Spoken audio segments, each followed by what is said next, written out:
nous allons voir dans ce tutoriel comment utiliser la partie navigation du système Nomad d'iMergency. La version est la version 20.12, donc la version de décembre 2020. Quand le programme démarre, premièrement, il y a un splash screen qui simplement indique que le système est en train de vérifier l'existence de la base de données, l'existence de la base de données cartographique, des différents fichiers de configuration et ce genre de choses. Dès que c'est fait, le système va démarrer l'application en elle-même.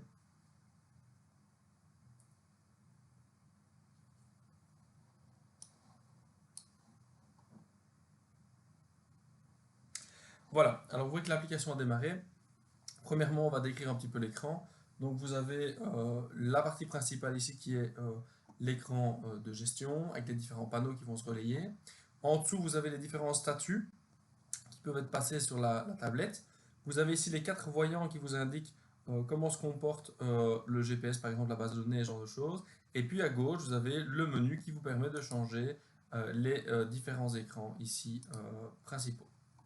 Alors, vous avez aussi un mode nuit, donc on peut basculer le système en mode nocturne, c'est plus pratique pour les chauffeurs pour ne pas être ébloui la nuit. Ici pour la démonstration, je vais rester en mode jour, c'est quand même plus lisible en journée. Premier panneau, le panneau ici des réglages. Donc différents types de réglages. Premièrement, la tablette est affectée à un véhicule.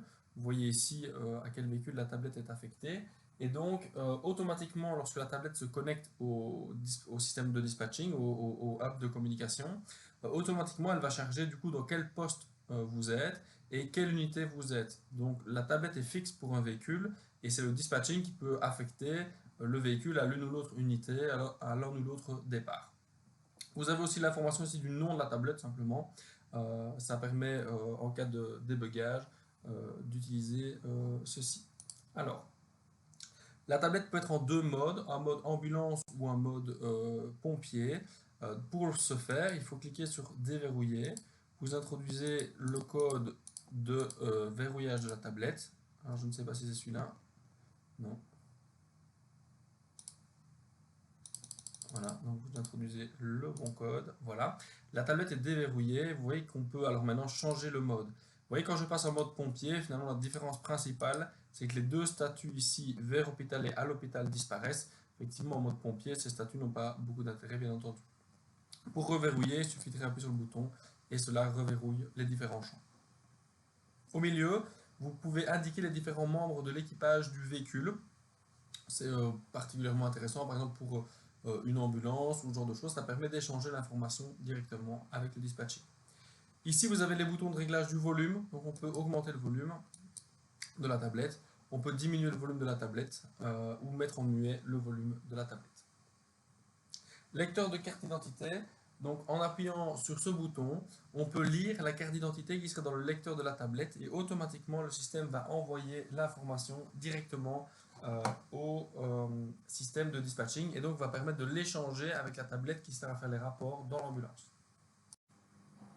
Alors, je vais donc appuyer sur le bouton. Vous voyez que le système lit la carte d'identité qui est dans le lecteur. Une fois que la carte d'identité est lue, vous voyez que automatiquement les données sont transmises vers la base de données zonale et que vous voyez un petit timer ici vert qui diminue. En fait, les données ne sont pas conservées sur la tablette, donc elles sont automatiquement effacées à la fin de ce petit timer. Voilà. Alors ensuite, vous avez ici les différentes missions. Donc, quand une mission zonale est en cours, on voit apparaître ici les différentes missions au-dessus et en dessous. Les missions du dessus sont les missions qui sont attribuées à votre véhicule. Les missions du dessous sont les missions qui sont attribuées à l'ensemble des véhicules de la zone. Ça vous permet par exemple, si vous devez rejoindre une intervention déjà en cours et que vous n'avez pas encore été dispatché, vous voyez l'intervention, vous pouvez directement cliquer dessus. Ensuite, vous avez le système de navigation. Donc, c'est un GPS, entre guillemets, tout ce qu'il y a de plus classique. Et vous pouvez deux choses, soit directement depuis l'intervention ici de la mission, en cliquant dessus, vous allez automatiquement lancer la navigation. Soit vous pouvez, comme tout GPS, décider de naviguer vers un des 4 types de destinations ici en dessous. Premier type, c'est un domicile classiquement. Donc, vous tapez l'adresse où vous voulez aller. En tout cas les premières lettres du nom de la rue. Le système automatiquement charge tout ce qui correspond. Vous pouvez dans la deuxième case ici taper un nom de commune ou de localité. Donc je vais mettre ici Nam pour Namur. voyez qu'il me reste que les localités contenant Namur. Donc voilà, je vais cliquer ici sur rue de l'Orgeau. Je vais valider. Et donc le système automatiquement va calculer l'itinéraire pour aller jusqu'à la Dirigez-vous en Il direction vous de donne a nord-est. priori l'heure à laquelle vous arrivez sur site et le délai qui reste avant d'arriver sur site. Ici, je ne me déplace pas, donc évidemment le système ne sait pas calculer ma vitesse et ce genre de choses. Mais donc tout ceci s'affiche au fur et à mesure. Vous pouvez aussi ouvrir une fenêtre pour voir le Street View de l'endroit où vous allez arriver. Ça nécessite d'avoir une connexion 3G fonctionnelle évidemment au moment, vu que le système ne fait que ouvrir Google Street View à l'endroit de destination où vous allez. Mais voilà, en tout cas, ça vous permet au démarrage, si vous avez du 3G, vous pouvez directement aller voir l'endroit où, a priori, vous vous rendez. Donc ça, c'est vraiment un Google Street View tout à fait classique que vous pouvez disposer sur votre tablette. Voilà, hop. Alors on peut annuler le guidage. Dans le guidage, on peut aussi faire du guidage autoroutier. Donc on peut dire que voilà, on va aller sur telle autoroute, dans telle direction, par exemple à la sortie, à l'entrée SPI, voilà, hop, le système automatiquement calcule Dirigez-vous le en guidage direction de pour aller nord-est. vers l'entrée d'autoroute. Vous avez vu que j'aurais très bien pu mettre une bande kilométrique, ça revient exactement au même. Et puis vous avez des raccourcis, soit vers les différents hôpitaux, soit vers les différents postes. Voilà, si je clique sur le poste de Jean Blou, automatiquement le Dirigez-vous en système me direction de vers le poste de Jean nord-est. Blou. Vous avez un système cartographique des plus classiques en soi. On peut se déplacer sur la cartographie très classiquement, on peut zoomer. Et alors, on peut choisir ce qu'on veut afficher sur la cartographie. Donc, je peux choisir les différents éléments que je veux afficher ou pas sur la cartographie. Alors, ça dépend évidemment du niveau de zoom sur lequel vous êtes. Donc, plus on va zoomer vers le bas, plus le système va nous permettre de visualiser certains éléments de la cartographie. Alors, vous voyez ici qu'on voit apparaître sur la carte, par exemple, en mauve, les PGP, donc les passes pompiers. En jaune, ici, vous avez des postes pompiers. Et alors, quand on se promène sur la carte, on voit apparaître, vous voyez ici, par exemple, c'est une ambulance qui roule, donc cercle rouge avec un petit point vert, donc vert, c'est son statut. Vous avez une deuxième ambulance ici qui roule. Et donc, les autres véhicules de la zone qui sont géolocalisés sont automatiquement affichés, enfin, leur position est automatiquement affichée sur la cartographie directement. On peut changer de fond de carte, donc on peut passer à un fond de carte, ici par exemple c'est un fond de carte IGN qui va être chargé. Le système retélécharge automatiquement les tuiles directement. Ici c'est une carte militaire classique, donc il y a tous les différents fonds de carte que vous avez vu ici. Les tuiles cartographiques sont mises en cache sur la tablette, donc a priori, même sans 3G, une fois que les cartes ont déjà été téléchargées, on peut consulter les cartes directement sur la tablette sans souci. Alors, vous voyez ici les deux boutons en bas à droite.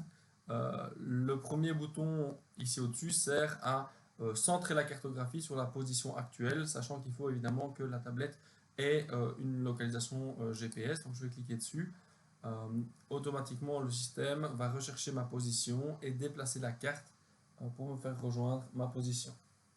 Voilà, donc vous voyez ici que la carte m'a localisé sur ma position et qu'il y a un cercle rouge qui est apparu qui correspond à ma position. On peut aussi laisser afficher sa position sans que le système ne recentre en permanence la carte dessus. Vous voyez ici que ma position est bien affichée, mais que le système ne ramène pas automatiquement ma position au centre de la carte. Vous avez ensuite un onglet avec toute la bibliothèque de documents de la zone qui automatiquement est synchronisée avec la tablette et donc on peut par exemple ouvrir différents documents directement sur la tablette. Donc tout ça est automatiquement synchronisé dans la tablette et donc on dispose de toute la documentation zonale directement dans la tablette. Donc ça se charge sous forme de PDF directement dans la tablette. Voilà, vous voyez. Donc c'est un système d'exploration de dossiers finalement assez classique. La seule différence, c'est que c'est automatiquement synchronisé sur l'ensemble des tablettes de la zone. Donc on le poste dans Emergency Administration et automatiquement ça se synchronise dans les différentes tablettes. Vous avez le système de domotique, donc ça permet de commander tout ce qui est commandable.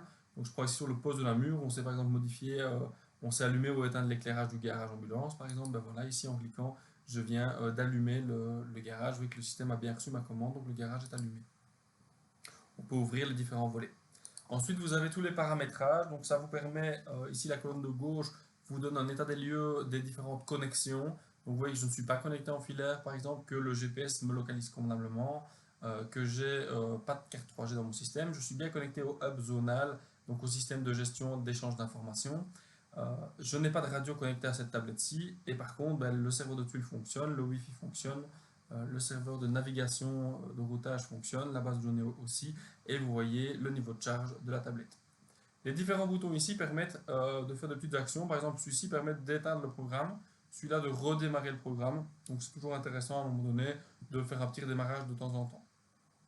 Les différents boutons ici à droite permettent de concrètement effectuer une synchronisation, une resynchronisation. Donc par exemple, vous avez un nouveau stagiaire qui vient d'arriver dans la zone. Son nom n'apparaît pas encore sur les tablettes parce qu'il était encodé dans le système mais pas synchronisé.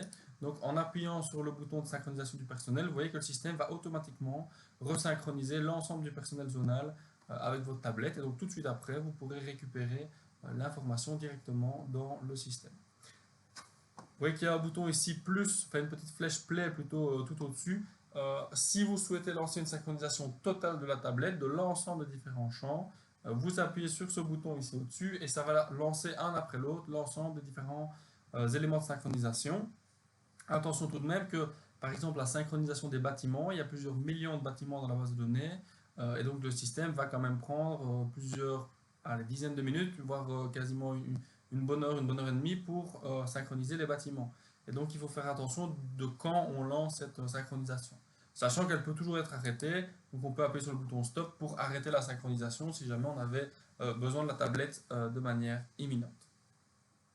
Voilà, donc c'était une petite explication du système de fonctionnement de iEmergency Nomad. Donc c'est le système des tablettes embarquées, mais à destination des chauffeurs dans les véhicules.